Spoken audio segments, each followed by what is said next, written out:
Hello à tous, je vous retrouve pour une nouvelle vidéo aujourd'hui et je vais vous parler d'une recette que j'adore faire. Donc il s'agit en fait du pudding salé que je pratique exclusivement avec du pain qui contient du gluten pour mon chéri tendre, puisque lui il continue d'en consommer et que bien entendu manger du pain, il n'en mange pas non plus une quantité astronomique, il y a toujours des restes et comme je ne supporte pas de jeter, eh bien j'ai trouvé une façon toute simple de réutiliser. Donc il s'agit de pratiquer du trempage de pain. Donc là je suis en train de préparer ce que je vais mettre dedans. Je lui avais mis un reste de jambon cru et un reste de raclette ainsi que des noisettes concassées. Donc mon âme est omnivore, je le rappelle, hein, c'est pour ça que je mets ce type d'ingrédients et que je n'en mange pas puisqu'il y a du gluten, je le rappelle encore une fois. Donc la technique consiste à faire tremper son pain. Donc en fait la veille au soir ce que j'avais fait c'est que j'avais au préalable donc découpé mon pain en tout petits morceaux, mais vraiment tout petit, hein, je le concasse et il est rassis à la base, hein, je le précise ici.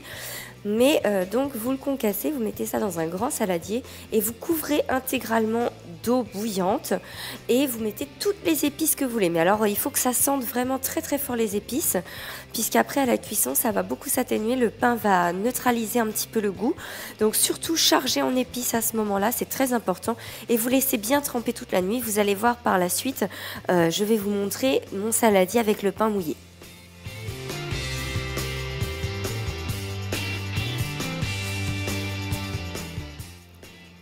Alors le but c'est de bien remélanger le pain puisque vous voyez il est tout mouillé, il est un petit peu pâteux mais juste comme il faut.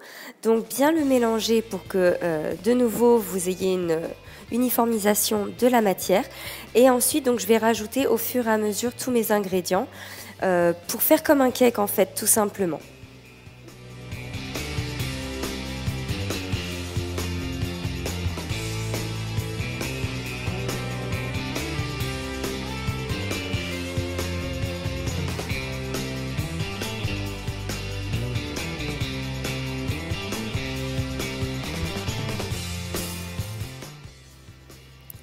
Pour finir, pour bien faire tenir la matière, que ça s'amalgame bien, je rajoute doucement en fait de la farine. Donc là c'est de la farine de sarrasin mais vous pouvez utiliser n'importe quelle farine. Ce qui compte c'est qu'au niveau de la texture vous sentiez que la matière prend une certaine densité. Donc moi je rajoute vraiment au fur et à mesure parce que je ne pèse jamais le pain. Donc c'est pour ça que vous n'aurez pas de quantité sur cette recette. Hein, c'est vraiment tout au feeling. C'est une recette du pauvre comme j'appelle ça. La recette idéale pour ne pas faire de gaspillage, ne rien jeter. Donc vous mettez votre pain dur à tremper et vous rajoutez votre farine jusqu'à obtenir une consistance vraiment bien pâteuse et pour finir vous rajoutez donc de la levure. Là c'est de la levure de boulanger mais vous pouvez très bien rajouter de la levure chimique, ça fonctionnera exactement pareil. Donc vous remélangez bien pour égaliser. Vous voyez sur le côté j'ai conservé des morceaux de fromage, c'est normal, vous allez voir, je vais les disperser une fois que j'aurai versé toute cette préparation dans mon bol. Donc voilà, je prends n'importe quel moule, là c'était un moule à manquer à gâteau. Mais du coup, vous pouvez utiliser un moule à cake, vous pouvez utiliser un moule à gratin, peu importe, graissez bien simplement, de ce fait ça ne collera pas.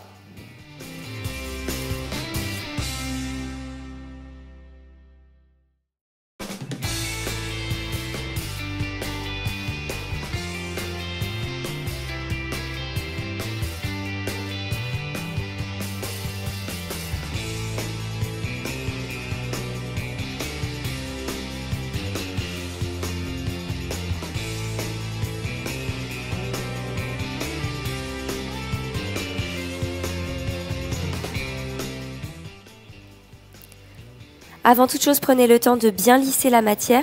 Ça va pas beaucoup lever, mais c'est important pour avoir une cuisson uniforme de votre pudding, que vous vous retrouviez pas avec des coins qui soient plus cuits que d'autres.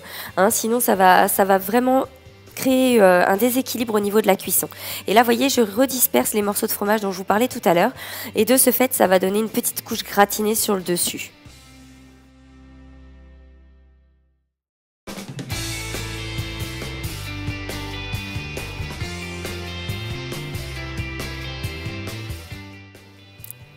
Et voilà, maintenant c'est parti pour la cuisson. Donc selon la quantité, là vous voyez pour un moule comme celui-ci qui est vraiment bien rempli, je mets mon four à 190, chaleur tournante.